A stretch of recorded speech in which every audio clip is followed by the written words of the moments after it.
The sun had barely begun to rise over the vast plains of Tsavo National Park in Kenya, casting golden light across the acacia trees and tall grasses swaying in the early morning breeze. A deep stillness hung in the air, the kind that comes just before the world wakes up. But for a group of dedicated wildlife rangers, that silence was shattered by a chilling crack, followed by the unmistakable echo of panic in an elephant's trumpet. It wasn't the call of a herd communicating across distance. It was the sound of pain, of fear. Something was wrong, very wrong. Ranger Daniel Mathoni grabbed his binoculars and scanned the tree line. His pulse quickened when he spotted fresh tracks in the dirt giant's circular imprints, accompanied by signs of distress, broken branches, torn up grass, and blood. One of Tsavo's matriarch elephants, a creature known as Mama Kazi, had been targeted. She was an iconic figure in the region, known for her towering size, long ivory tusks, and fiercely protective nature. Daniel knew if she was in danger, the entire herd could be next. Radioing the anti-poaching unit, Daniel and two other rangers mounted their Land Rover and raced into the bush. They followed the trail for several kilometers, the signs growing where desperate blood drops became smears, and the sound of disturbed wildlife echoed in all directions. Finally, they reached a shallow ravine. There, lying on her side, partially hidden beneath thorny bushes, was Mama Kazi. Her breathing was labored, her eyes glazed with pain. A cruel metal snare was twisted tight around her front leg, the wire cutting deep into her flesh.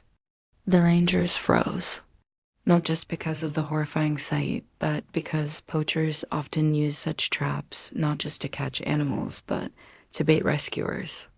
Daniel quickly scanned the surrounding area with his rifle raised. All clear. But time was against them. The snare was cutting off circulation and the wound was infected. Without immediate intervention, Mama Kazi would die, and if poachers returned first, she'd be slaughtered for her tusks. Daniel radioed the emergency vet team, but they were hours away. He made a decision that would change everything. He wasn't going to wait. They set up a perimeter and carefully approached the elephant.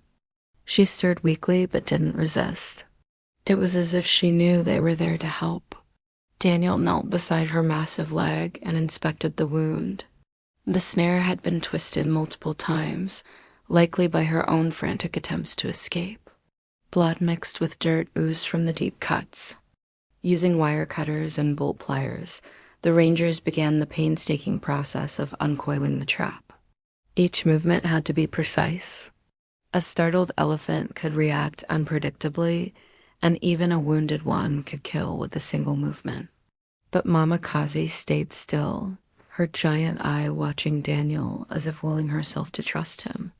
It took nearly 20 minutes to cut through the final coil.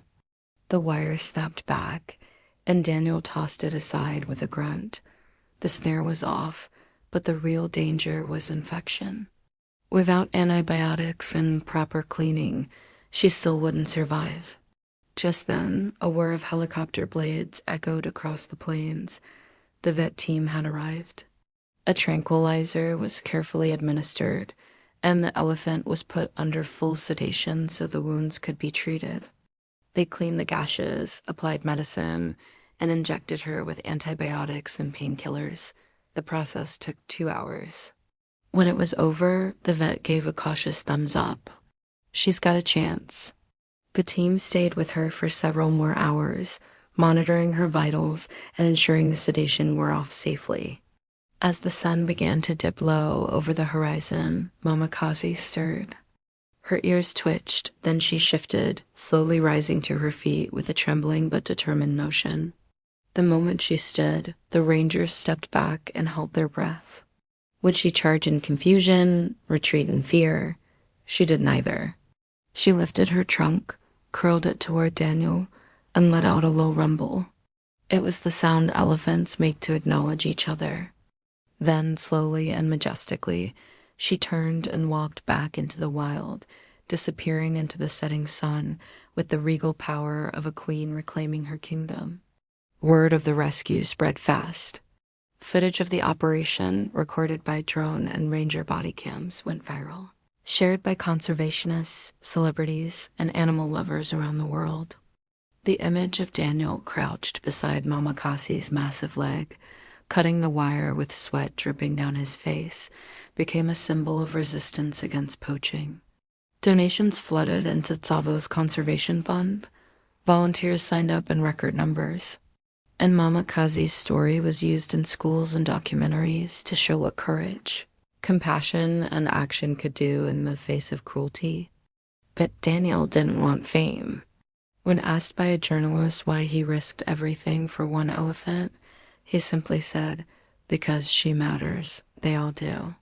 2 months later, rangers spotted Mama Kazi again, this time with her herd, fully healed, leading a group of calves across the open plains. The scar on her leg was visible, a reminder of the cruelty she had survived. But her stride was strong, her spirit unbroken. She had been saved not just from a trap, but from the fate poachers had planned. Her freedom was not just hers. It was a triumph for all who stood against those who harmed the innocent for profit. And so her legacy grew, not in ivory sold on the black market, but in every life inspired by her rescue. If you believe every creature deserves a chance at life and freedom, don't forget to like and subscribe to Rescue AnimalRights. Your support helps us continue telling stories that matter, stories that save lives.